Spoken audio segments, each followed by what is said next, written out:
What has Nayib Bukele done? Is El Salvador in default? Communist Bukele? El Salvador, like any country in the world, it's going through economic crisis. A major cause of this is the inflation in America, along with the pandemic and the war in Ukraine. On top of that, the pandemic increased poverty in Latin America. All of this contributed to El Salvador's progress in slow steps in terms of the economy. However, these steps have meant a lot for the country since great changes were seen. In 2021, its economy increased by 10%. That's a large figure considering that it's a small, undeveloped country and doesn't export products like first world countries. Without the global economic problems, it's very certain that the country would be better off. But due to the current problems, oil prices are high, including the basic food basket, which many Salvadorans complain about, not knowing the true causes.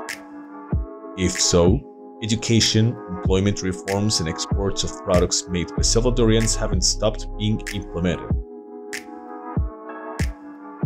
Let's also consider that we also depend on the dollar, since the main currency of El Salvador is the dollar, and inflation in America has only caused us even more concern, since there has been a great devaluation lately. Now, what has Bukele done to make some people think he's putting the country in debt? Nayib Bukele has intelligently bet on infrastructures and buildings. Let's remember that parts of this assures us a better economy, since if there are more companies it's better, and if more Salvadorans and foreigners acquire new land and become tourists, the country's economy will grow. And even more if we talk about the fact that they have come to invest and plan to create companies, which will generate more jobs locally. However, that doesn't seem to be the same for the opposition since the expenses that are generated are many. But it's that, or simply invest for silly things and not help the Salvadorian people as the old governments used to do. The Central American Bank for Economic Integration has become a strategic ally for the country, so El Salvador continues to implement economic relief measures in favor of the population. The bank's director, Luis Rodriguez, says that maintaining gasoline prices, among other initiatives taken by the Bukele's government, has a great impact on the economy of families. $200 million is a contribution that the bank has made, so the investments in El Salvador doesn't impact people's pockets. Nayib Bukele, apart from ordering these actions, has also done more things, which I'll mention some of them. He established the water law that was owed to us 30 years ago. He locked up about 37,000 gang members in half a year. He's had one of the best governments in managing the pandemic. He renovated and opened many schools.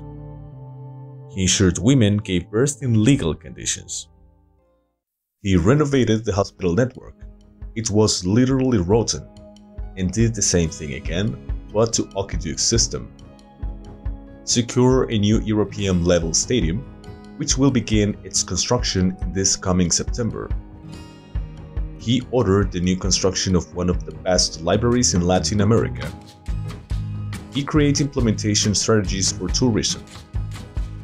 He dismissed corrupt judges and police officers, actions for which he was considered a dictator.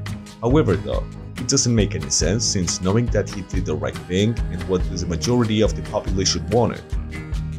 He's the first president to achieve days with zero homicides in Latin America.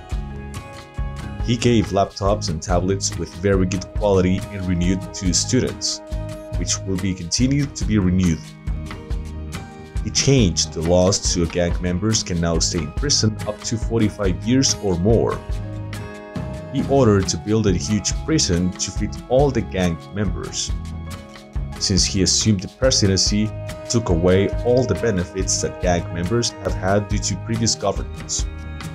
He destroyed bipartisanship, since the country only had left and right political sides, and that even included forcing school students to only vote for one that was from the left or right.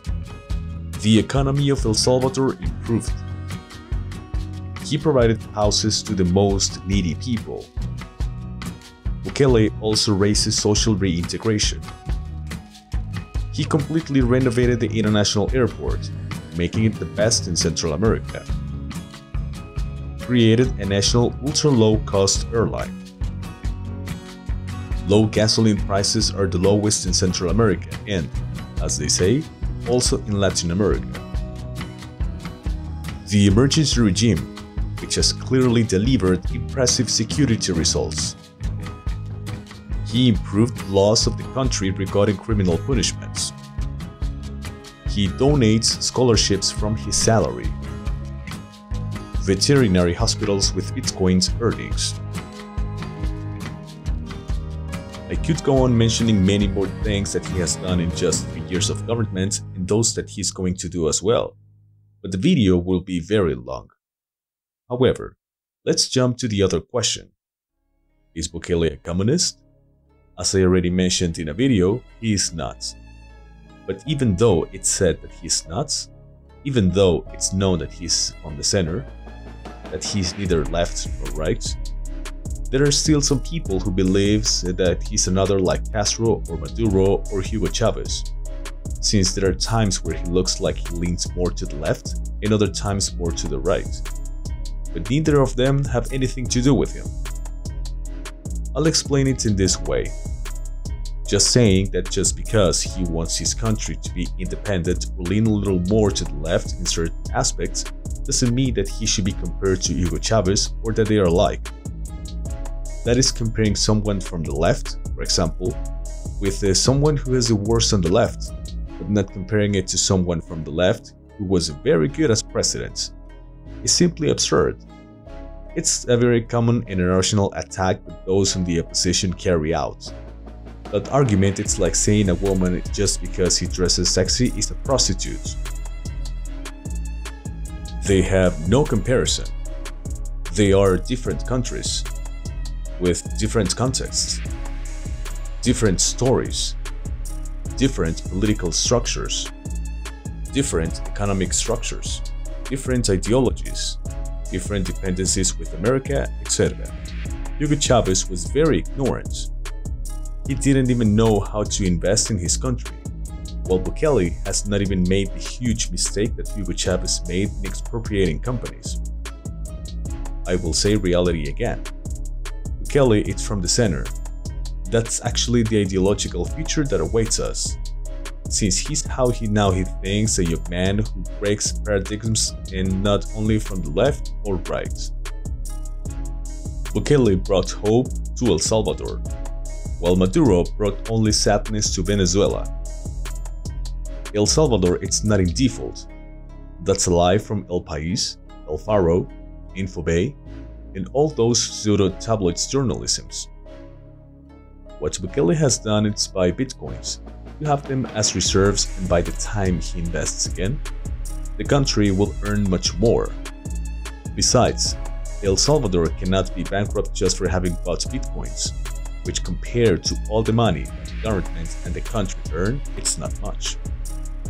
Accusing Bukele as a monster, since he's not doing anything wrong and that the previous governments did blatantly rob the country, and that therefore, the great debt that El Salvador has had has been due to the previous governments.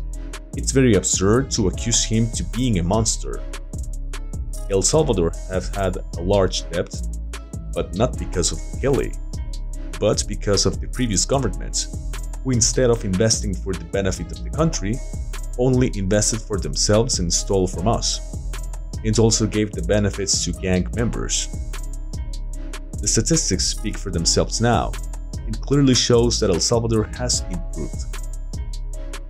So given this, it's reasonable that we Salvadorans support him so much as previous governments speak ill of the president, because they are puppets of the OIS, the CIA, among others from America. We know who we vote for and why we continue to support him. It's not that I hate Americans. In fact, I have American friends whom I get along with very well. But I find it very hypocritical that America demands respect from democracy when they are the ones who violate it the most in the American country. It's supposedly free country in America in journalism, but is the one with the least journalistic freedom. because they don't want many truths about their country to be known. They have spied on many presidents and leaders. They have accepted the death of many innocent people, among other things in history. By the way, re-election in El Salvador is now possible. It's now official because the Salvadoran people asked for it, and in the constitution it was approved. So the gang members are going to be screwed because most of us will vote for Bukele.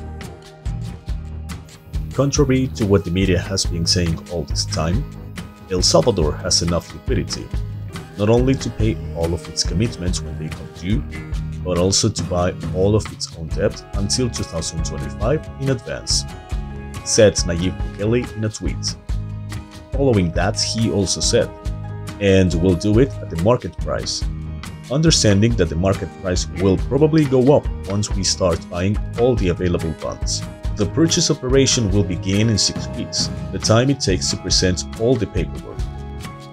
It'll be interesting to see if the media will publish hundreds of articles saying that El Salvador is buying back its own debt, just as they published hundreds of articles saying, without any basis, that we were headed for a default.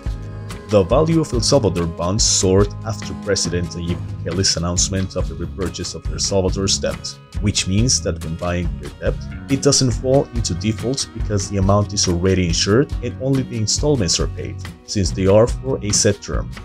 No one thought that El Salvador, such a small country in the Americas, would give other countries a professorship. Nayib Bukele is leaving a great legacy in Latin America and currently in the world. Are you interested in knowing more about Bukele? Watch my videos and support me by liking and commenting on the video. Subscribe.